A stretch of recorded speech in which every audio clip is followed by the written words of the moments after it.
അയ്യ വണക്കം. Living together തെറ്റാണോ? ഒരുമിച്ച് ജീവിക്കുന്നത് ഒരു കുറ്റമാണോ?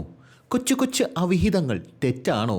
എൻ്റെ അഭിപ്രായത്തിൽ ലിവിങ് ടുഗദർ എന്ന് പറയുന്ന ഈ സാധനം ഉണ്ടല്ലോ, അതിൽ യാതൊരുവിധ തെറ്റുമില്ല. അവിഹിതത്തിൽ തെറ്റേ ഇല്ല എന്നാണ് എൻ്റെ അഭിപ്രായം എന്ന് പറയുന്നത്.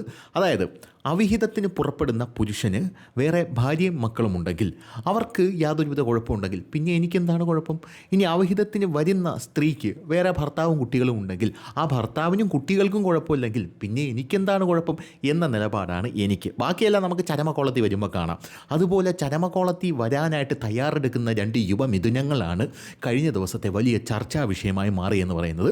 37 വയസ്സുള്ള ഭയങ്കര പ്രണയമെന്ന് പറഞ്ഞാൽ 24കാരനോടാണ് പ്രണയം. പക്ഷേ ഈ നാറ്റക്കേസ് ഞാൻ എടുക്കൂലായിരുന്നു, അമ്മച്ചിയാണ് ഞാൻ എടുക്കൂലായിരുന്നു. പക്ഷേ ഇത് എടുക്കേണ്ടി വന്നത് വെറും 12 വയസ്സുള്ള സ്വന്തം കുഞ്ഞിനെ ഇവരെന്ത് ചെയ്തു?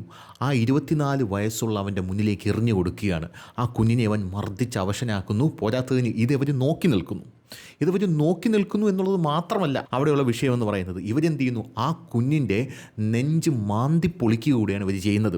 അനുപമ എൻ ആചാരി എന്ന് പറയുന്ന നമ്മുടെ സോഷ്യൽ മീഡിയയിലൊക്കെ വന്നിരുന്നു കൊണ്ട് ഇനി മുതൽ ഞങ്ങൾ സ്ത്രീകൾ പ്രസവിക്കില്ലെന്ന് തീരുമാനമെടുത്തു കഴിഞ്ഞാൽ ഇവിടെ പുരുഷകുലമേ ഉണ്ടാകില്ല എന്നൊക്കെ പറയുന്നൊരു സ്ത്രീയാണ്. സ്വാഭാവികമായിട്ടും അങ്ങനെ പറയുന്ന സ്ത്രീകളുടെ എല്ലാ ആൾക്കാരെയും അടച്ചാക്ഷേപിക്കുന്നുമല്ല, എങ്കിലും 99.9% ഇതുപോലുള്ള ട്രാജഡികളിലാണ് അവസാനിക്കുന്നത്. അതെന്താണെന്ന് സത്യം പറഞ്ഞാൽ എനിക്ക് അറിഞ്ഞുകൂടാ. ടു ബി ഫ്രാങ്ക് എനിക്ക് അറിഞ്ഞുകൂടാ. മാനം മര്യാദയ്ക്ക് ജീവിക്കുന്ന ഒരുപാട് സ്ത്രീകൾ നമ്മുടെ കുടുംബത്തിലുണ്ട്. ആ സ്ത്രീകളെയൊക്കെ നോക്കിയിട്ട് കുടുംബമാണോ ജീവിതം, ഇതാണോ ജീവിതം, താലിച്ചജടൊക്കെ പൊട്ടിച്ചെറിയൂ എന്നൊക്കെ പറഞ്ഞ് നടക്കുന്ന ഒരുപാട് സ്ത്രീകളുണ്ട്. ഈ റീലിലൊക്കെയാണ് നമ്മൾ കൂടുതലായിട്ട് ഇത് കാണുന്നത്. നമ്മുടെ വീട്ടിലെ പെണ്ണുങ്ങളൊക്കെ ഈ റീൽ ഇത് കണ്ടിട്ട് ഭർത്താക്കന്മാരോട് ചോദിക്കും, ഇതാണ് ലൈഫ് എൻ്റെ ചേട്ടാ, ഇതാണ് ലൈഫ്, ഇതുപോലെ പാറിപ്പറന്ന് നടക്കണം. അവസാനം വല്ല ചരമകോളത്തിലും അല്ലെങ്കിൽ വല്ല ക്രിമിനൽ കേസിലും ഇതുപോലെ പോക്സോയിലൊക്കെ പിടിച്ചെന്ന് പറഞ്ഞ് അവസാനം വരണം. ആ വശം നമ്മൾ കാണുന്നില്ല. ഒരു മിനിറ്റുള്ളൊരു റീല് മാത്രമാണ് കാണുന്നത്. പിന്നെ കേറാങ്ങളമാർ ഇഷ്ടം പോലെ ഉണ്ടല്ലോ, ഇതുപോലുള്ള റീലെടുത്ത് അവർ വല ഇങ്ങനെ വിരിക്കും. ഈ റീലെടുത്തിട്ട് അവർ നോട്ടം ഇട്ട പെണ്ണുങ്ങൾക്ക് അയച്ചു കൊടുക്കും. നോക്കുമ്പോളൂ, കണ്ടോ റീല്, ചേച്ചി പറയുന്നത് കേട്ടോ, ചേച്ചി പറയുന്ന സംഭവം എന്ന് പറഞ്ഞു കഴിഞ്ഞാൽ എന്താണ്? സ്ത്രീകൾ പറക്കട്ടെ എന്നാണ്. രാത്രി 12 മണിയൊക്കെ ആകുമ്പോൾ പുറത്തിറങ്ങുമ്പോൾ അധികം തുണിയൊന്നും വേണ്ട എന്നുള്ള രീതിയിലാണ് കേറാങ്ങളമാരുടെ ഒരു ലൈൻ എന്ന് പറയുന്നത്. പോരാത്തതിന് ആർക്കും വേണ്ടാത്ത 7 ദിനങ്ങൾ എനിക്ക് തന്നൂടെ എന്നുള്ള രീതിയിലുള്ള ലൈനും കേറാങ്ങളമാർ എടുക്കാറുണ്ട്. ഈ കെയറിങ്ങിലൂടെയാണല്ലോ ഇതിൻ്റെയൊക്കെ തുടക്കം എന്ന് പറയുന്നത്. അപ്പോൾ ഈ അനുപമ എം ആചാരി എന്ന് പറയുന്ന ഈ ഒരു ആധുനിക പുരോഗമനവാദി കഴിഞ്ഞ ദിവസം ദാണ്ട വിത്ത് ഫോട്ടോ കേരള കൗമുദി, ദാണ്ട മാതൃഭൂമി, ദാണ്ട മനോരമ എന്നിങ്ങനെയുള്ള പല ചാനലുകളിലും വലിയൊരു തരംഗമായി ഉദിച്ചുയരുന്നതാണ് കാണാനായിട്ട് സാധിച്ചത്. 24 വയസ്സുള്ളൊരു വേട്ടാവളിയൻ, അവൻ്റെ പേര് സിദ്ധാർത്ഥെന്നോ അങ്ങനെ എന്തോ ആണ്. അപ്പോൾ ഈ 24 വയസ്സുള്ള ഇയാളും 37 വയസ്സുള്ള ഈ സ്ത്രീയുമായിട്ട് ഭയങ്കര പ്രണയിക്കുക. അവർ ലിവിങ് ടുഗദറിലാണെന്നാണ് മാധ്യമങ്ങളൊക്കെ പറയുന്നത്. ലിവിങ് ടുഗദറിലായിക്കോട്ടെ, നമുക്കെന്താ? അങ്ങനെ ലിവിങ് ടുഗദറിലായതുമല്ല യഥാർത്ഥത്തിൽ ഇവിടെ എന്നെ ഞെട്ടിച്ചൊരു സംഭവം എന്ന് പറയുന്നത്, സ്വന്തം കുട്ടിയുടെ മുമ്പിൽ വെച്ച് കെട്ടിപ്പിടിച്ച് ബെഡിൽ കിടക്കുകയാണിവർ. അതായത് കുട്ടി എന്ന് പറയുന്നത്, ഈ സ്ത്രീ ഡിവോഴ്സായി 5 വർഷമായി, ഭർത്താവ് ഓടിത്തള്ളി എന്ന് പറയുന്നു. ഭർത്താവ് തന്നെ വന്ന് ചാനലിൽ വന്നിരുന്ന് പറയുന്നുണ്ട്, എനിക്ക് ജീവിക്കാൻ പറ്റില്ല, ഞാൻ എൻ്റെ ഉയിരും കൊണ്ട് ഓടിത്തള്ളി എന്നാണ് ഭർത്താവ് പറയുന്നത്. പോരാത്തവൻ ആ പാവം കുഞ്ഞിൻ്റെ മുന്നിൽ ഈ സ്ത്രീ, ഞാൻ കൂടുതൽ പറഞ്ഞാൽ കൂടി പോകും, അതുകൊണ്ടാണ് അടങ്ങ്. അപ്പോൾ ഈ സ്ത്രീ ഈ 12 വയസ്സുള്ള സ്വന്തം കുഞ്ഞിൻ്റെ മുന്നിൽ എന്താണ്, ആ കുഞ്ഞ് പറയുന്നത് കേട്ട് കഴിഞ്ഞാൽ സത്യം പറഞ്ഞാൽ നമുക്ക് തന്നെ ഒരു ജാള്യത തോന്നും. വല്ലാത്ത തരം കുൽസിതമാണ് സത്യം എന്ന് പറഞ്ഞാൽ. ഇവർ അവനെ കെട്ടിപ്പിടിച്ച് അവിടെ കിടക്കുകയാണ് എന്നാണ് കുട്ടി പറയുന്നത്. അപ്പോൾ ആ കുട്ടി അവരെ പിടിച്ച് വലിക്കുന്നുണ്ട്. എന്നിട്ട് പറയണം, അമ്മേ വാ അമ്മേ, നമുക്ക് അപ്പുറത്തെ മുറിയിലോട്ട് പോയി കിടക്കാം, ഇത് ശരിയാവില്ല അമ്മേ എന്ന് ആ കുട്ടി ഇവരോട് പറയുന്നുണ്ടെന്നാണ് കുട്ടി പറയുന്നത്. ആ കുട്ടി ഇങ്ങനെയാണ്, എല്ലാ മാധ്യമങ്ങളും ആ കുട്ടിയുടെ ബൈറ്റ് വന്നിട്ടുണ്ട്. അപ്പോൾ ആ കുട്ടി ഇങ്ങനെ പറയുന്നു. അങ്ങനെ അമ്മയെ ഈ കുട്ടി മാക്സിമം ഇയാൾ വീട്ടിലേക്ക് വന്ന് ഇവരൊരു ബെഡ്റൂം ഷെയർ ചെയ്യാൻ പോയപ്പോൾ സമ്മതിച്ചില്ല. സ്വാഭാവികമായിട്ടും 12 വയസ്സുള്ള ഒരു കുട്ടിയല്ലേ, ആ കുട്ടിക്ക് ഇതൊക്കെ മനസ്സിലാക്കാൻ കഴിഞ്ഞു എന്നുള്ളതാണ് ഇതിലെ ഏറ്റവും വലിയ ഇമ്പോർട്ടൻ്റ് ആയിട്ടുള്ളൊരു കാര്യം. അപ്പോൾ ഇത് മനസ്സിലാകുന്ന ഒരു കുട്ടിയാകുമ്പോൾ സ്വന്തം അമ്മ വേറൊരാളുടെ കൂടെ ഒരു ബെഡ്റൂമിലേക്ക് കടക്കുമ്പോൾ അവൻ അതിഷ്ടപ്പെടുന്നില്ല എന്നുള്ളതാണ്. അവൻ അവരുടെ നടുക്ക് കയറി കിടക്കുന്നു. ഇയാൾ എന്ത് ചെയ്തു? ആ കുട്ടിയെ അസഭ്യം പറയുന്നു. ശേഷം ആ കുട്ടിയെ പൊതിരെ ഉപദ്രവിക്കുന്നു. ഈ സ്ത്രീ അത് നോക്കി നിൽക്കുന്നു.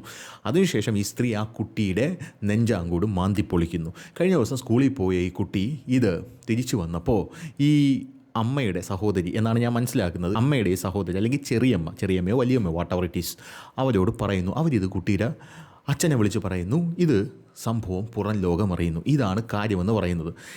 ഇത് യഥാർത്ഥത്തിൽ ആ കുട്ടിക്ക് എത്രത്തോളം ട്രോമ കൊടുത്തിട്ടുണ്ടാകും എന്നുള്ള ഒരു കാര്യത്തിൽ നിന്നാണ് ഞാനിത് എടുക്കാം, അതായത് ഞാനിത് അവതരിപ്പിക്കാം എന്ന് തീരുമാനിച്ചത്. അപ്പോൾ സകല ആൾക്കാരും ഫോക്കസ് ചെയ്യുന്ന പോയിൻ്റ് എന്ന് പറയുന്നത് ഇവരുടെ ലിവിങ് ടുഗദറിലോ അല്ലെങ്കിൽ ഇവരുടെ അവിഹിതത്തിലോ അല്ലെങ്കിൽ ഇവരുടെ ബന്ധത്തിലോ ഇനിയിപ്പോൾ അവരുടെ ഏതെങ്കിലും തരത്തിലുള്ള എന്തെങ്കിലും ബന്ധത്തിലോ അതിപ്പോൾ എന്തോ ആയിക്കൊള്ളട്ടെ, അതിലൊന്നുമല്ല കേരളത്തിൻ്റെ ആശങ്കയും കേരളത്തിൻ്റെ ആകുലതയുമെന്നും. കേരളത്തിൻ്റെ ആശങ്കയും കേരളത്തിൻ്റെ ആകുലതയും എന്ന് പറയുന്നത് ഈ കുട്ടിയുടെ മുമ്പിൽ വെച്ച് എങ്ങനെയാണ് ഇവർക്ക് ഇത്തരത്തിൽ പെരുമാറാൻ കഴിഞ്ഞത് എന്നുള്ളതാണ്. അതാണ് കേരളത്തിൻ്റെ ആശങ്കയും ആകുലതയും എന്ന് പറയുന്നത്. ഈ കുട്ടിയുടെ മുമ്പിൽ വെച്ച് ഞാൻ അത് വീണ്ടും വീണ്ടും ആവർത്തിക്കുകയാണ്. സത്യം പറഞ്ഞാൽ അത് കേട്ടപ്പോൾ എനിക്ക് വരെ ഒരു ട്രോമ വന്നുപോയി. കാരണം സ്വന്തം കുട്ടിയുടെ മുമ്പിൽ വെച്ച് ഒരമ്മയ്ക്ക് ഒരു ബെഡ്റൂമിൽ വേറൊരാളെ വിളിച്ച് കയറ്റി, അത് ഈ ലിവിങ് ടുഗദർ പങ്കാളി ആയിക്കോട്ടെ, ഭർത്താവായിക്കോട്ടെ, വേറൊരാളാവണ്ട ഭർത്താവായിക്കോട്ടെ, സ്വന്തം കുട്ടി അടുത്ത് കിടക്കുമ്പോൾ ഭർത്താവിനെ വിളിച്ച് കെട്ടിപ്പിടിച്ച് കിടക്കാനായിട്ട്, അതും വേറൊരു തലത്തിൽ കെട്ടിപ്പിടിച്ച് കിടക്കാനായിട്ട് ഒരമ്മമാരും ധൈര്യപ്പെടും എന്ന് ഞാൻ വിചാരിക്കുന്നില്ല. എനിക്കറിയില്ല, സത്യം പറഞ്ഞാൽ എനിക്ക് അറിഞ്ഞൂടാ. ഇനിയിപ്പോൾ പുരോഗമന കേരളത്തിൽ ഇതൊക്കെ ഉണ്ടോ എന്ന് അമ്മയ്ക്കാണ് എനിക്ക് അറിഞ്ഞൂടാ. അപ്പോൾ അങ്ങനെ ഞാൻ കേട്ടിട്ടില്ല. അപ്പോൾ അങ്ങനത്തെ ഒരു സാഹചര്യത്തിൽ എങ്ങനെയാണ് ആ കുട്ടി ആ ഒരു രാത്രി തള്ളി നീക്കിയത് എന്നുള്ളൊരു ചോദ്യം അവിടെ എൻ്റെ മനസ്സിലിങ്ങനെ കിടപ്പുണ്ട്. പോരാത്തതിന് ഇത് പല മാധ്യമങ്ങളും റിപ്പോർട്ട് ചെയ്തിട്ടുണ്ട്. അതിലൊരു മാധ്യമ റിപ്പോർട്ട് ഞാൻ വായിച്ചു, കേരള കൗമുദിയിലെ റിപ്പോർട്ട് വായിച്ചു, വിത്ത് ഫോട്ടോ ഇവരുടെ ഇത് കൊടുത്തിട്ടുണ്ട്.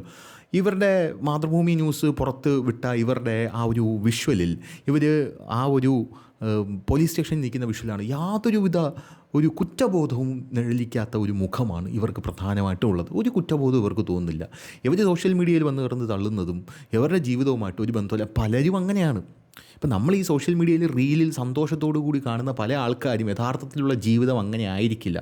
അങ്ങനെയുള്ള റീലുകൾ, അതായത് ഞാൻ ഭയങ്കര ഹാപ്പിയാണ് എന്ന് മറ്റുള്ളവരെ കാണിക്കേണ്ട ആവശ്യം എന്താണ്? നിങ്ങൾ യഥാർത്ഥത്തിൽ ഹാപ്പി ആണെങ്കിൽ അതൊരു ചോദ്യമല്ലേ. അതായത് ഞാൻ യഥാർത്ഥത്തിൽ ഹാപ്പിയാണ്, ഈ ഹാപ്പിനെസ് മറ്റുള്ളവരെ കാണിക്കേണ്ട എന്തിനാ? എൻ്റെ ഹാപ്പിനെസ് അല്ലേ? ഇത് മറ്റുള്ളവരെ കാണിക്കേണ്ടതിൻ്റെ ആവശ്യമെന്ന് പറഞ്ഞാൽ അവർക്കൊരു അസൂയ ഉണ്ടാകണം. അതിൻ്റെ അർത്ഥം എന്താണ്? ഞാൻ ഇങ്ങനെയൊക്കെയാണോടാ ജീവിക്കുന്നത്, നീ കാണും. അതായത് അവർ ഹാപ്പിയല്ല, അവരുടെ വികാരമെന്ന് പറയുന്ന അസൂയാണ്, അത് ഹാപ്പിനെസ് അല്ല. അപ്പോൾ അതുകൊണ്ടാണ് ഇവർ മറ്റുള്ളവരെ ഇതെടുത്ത് കാണിക്കുന്നത്. എൻ്റെ ഒരു കൂട്ടുകാരൻ നിരന്തരം സ്റ്റാറ്റസ് ഇടുമായിരുന്നു. അതായത് ഞാൻ എന്നെ തന്നെ വെറുക്കുന്നു, എനിക്ക് ജീവിക്കണ്ട എന്ന് അവൻ സ്റ്റാറ്റസ് ഇടുന്നു. അപ്പം ഞാൻ അവനോട് ചോദിച്ചേ, നീ നിന്നെ തന്നെ വെറുക്കുന്നു, നീ എന്തിന് ഇത് എന്നെ കാണിക്കേണ്ട ആവശ്യം എന്താണ്? നീ നിന്നെ തന്നെ വെറുക്കുന്നുണ്ടെങ്കിൽ നീ ആദ്യം നിന്നോട് ചോദിക്കും, നീ എന്തിനാണ് നിന്നെ വെറുക്കുന്നത്? അപ്പം നിനക്ക് അതിൽ നിന്ന് പുറത്ത് വരാനായിട്ട് ആഗ്രഹമില്ല, നിനക്ക് ബാക്കിയുള്ള ആൾക്കാരുടെ അറ്റൻഷൻ വേണം. എന്നിട്ട് നമ്മൾ ചോദിക്കണം, അയ്യോ അളിയാ എന്ത് പറ്റി അളിയാ, ഞാൻ ഇല്ലേ അളിയാ, നിനക്ക് എത്ര രൂപ വേണോടാ എന്നൊക്കെ ഞാൻ ചോദിക്കണം. അതായത് നിൻ്റെ ബാധ്യത മൊത്തം എടുത്ത് ഞാൻ തലയിൽ വയ്ക്കണം. ഇതിനാണോ നീ എടാ അധ്വാനിക്കടാ, അപ്പോൾ പോയി വയറ്റിലോട്ട് വെള്ളം ഒഴിക്കാനുള്ള വല്ല വഴിയും ഉണ്ടാക്കടാ എന്ന് പറയേണ്ട ഒരു അവസ്ഥ വന്നു. അത് പറഞ്ഞുകൊണ്ട് കൂട്ടുകാരൻ നാളെ നമ്മുടെ ശത്രുവായി കഴിഞ്ഞാൽ നമുക്ക് യാതൊരുവിധ പ്രശ്നമില്ല. ചിലപ്പോൾ നമ്മൾ ആ ഒരു വാക്കുകൊണ്ട് അവൻ ചിലപ്പോൾ നന്നാവും, നമ്മളവൻ്റെ ശത്രുവാകും. പക്ഷേ നമ്മളെ വാക്കുകൊണ്ട് ചിലപ്പോൾ അവൻ നന്നായാൽ അത് നമുക്കൊരു ക്രെഡിറ്റ് അല്ലേ? അവനത് അറിയുന്നില്ലെങ്കിൽ പോലും അത് നമുക്കൊരു ക്രെഡിറ്റ് ഇല്ല എന്നാണ് ഞാൻ ആ സമയത്ത് വിചാരിച്ചത്. എന്തായാലും കേരള കൗമുദിയിൽ വന്ന റിപ്പോർട്ട് വളരെ ഞെട്ടിക്കുന്നൊരു റിപ്പോർട്ടാണ്. ആ റിപ്പോർട്ട് കേന്ദ്ര സർക്കാർ ഉദ്യോഗസ്ഥയായ 37-കാരിയും സ്വകാര്യ യൂട്യൂബ് ചാനൽ ജീവനക്കാരനായിട്ടുള്ള സുഹൃത്ത് തിരുവനന്തപുരം വാമനപുരം കല്ലറ സൗപർണിക വില്ലയിൽ സിദ്ധാർത്ഥ് രാജീവുമാണ് എളമക്കര പോലീസിൻ്റെ പിടിയിലായത്. കുട്ടി പറയുന്നത് 2 വർഷമായി അമ്മയോടൊപ്പം കലൂരിലാണ് താമസിക്കുന്നത്. ആ ചേട്ടൻ ഇടയ്ക്കിടെ വീട്ടിൽ താമസിക്കാൻ വരും.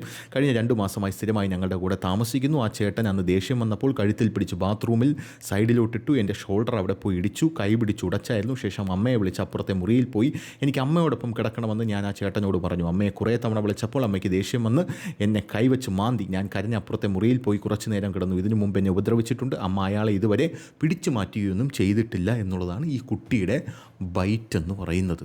എന്തായാലും ഇനി ഇതൊന്നുമല്ല. എന്തായാലും ചേച്ചിയുടെ ഈ ഒരു സംഭവ വികാസങ്ങളൊക്കെ പുറത്തു വന്നതിന് ശേഷം ഇപ്പോൾ സോഷ്യൽ മീഡിയ മുഴുവൻ ചേച്ചിയുടെ റീലുകളാണ് എന്ന് പറയാതിരിക്കാൻ നിർവാഹമില്ല. ചേച്ചിയും ചേച്ചിയുടെ കേറാങ്ങളെയും തമ്മിലുള്ള ആ റീലുകൾ, അതായത് നിരന്തരം ബാക്കിയുള്ളവരെ ഉപദേശിക്കുമ്പോൾ ബാക്കിയുള്ളവരുടെ കണ്ടൻറ്റിൽ ഒരു കണ്ടൻറ്റായി മാറാൻ സാധിക്കുമെന്ന് സ്വപ്നത്തിൽ പോലും നിരീക്ഷിച്ചില്ല. അതാണ് ഈ ദൈവത്തിൻ്റെ ഒരു ശക്തി എന്ന് പറയുന്നത്. അതായത് ഡെയിലി ഗുരുവായൂരപ്പനെ തൊഴുന്ന ഒരാളാണെന്ന് നിങ്ങളെന്ന് വച്ചോ. ഗുരുവായൂരപ്പനെ പോയി തൊഴുതിട്ടും ദുഷ്ടതകൾ മാത്രം ചെയ്യുന്നൊരു പന്ന ഫ്രാഡാണ് നിങ്ങൾ. ഗുരുവായൂരപ്പൻ വന്ന് നിന്ന് തൊഴുമ്പോൾ ഗുരുവായൂരപ്പൻ നോക്കും. ലീലാവിലാസത്തിൻ്റെ ആളാണ്. നീ ഏതുവരെ പോവും എന്നാണ് ഗുരുവായൂരപ്പൻ നോക്കുന്നത്. നീ ഏതുവരെ പോവും, ഞാൻ ഒന്ന് കാണട്ടെ. വാരിക്കോരി തരും. അതായത് വാരിക്കോരി തരും. ചെയ്തോ, നീ ദുഷ്ടതയെങ്കിൽ ദുഷ്ടത ചെയ്തോ, വാരിക്കോരി തരും. അവസാനം പുള്ളി ഒരു ലീലാവിലാസം അങ്ങോട്ട് കാണിക്കും. അതിൽ എല്ലാം കൂടെ തച്ച് തകർന്ന് താഴെ വീഴും എന്നുള്ളതാണ് കാര്യം. എന്തായാലും ചേച്ചി ആ വൈറൽ റീല് കൂടെ കണ്ടിട്ട് നമുക്ക് നിർത്താം.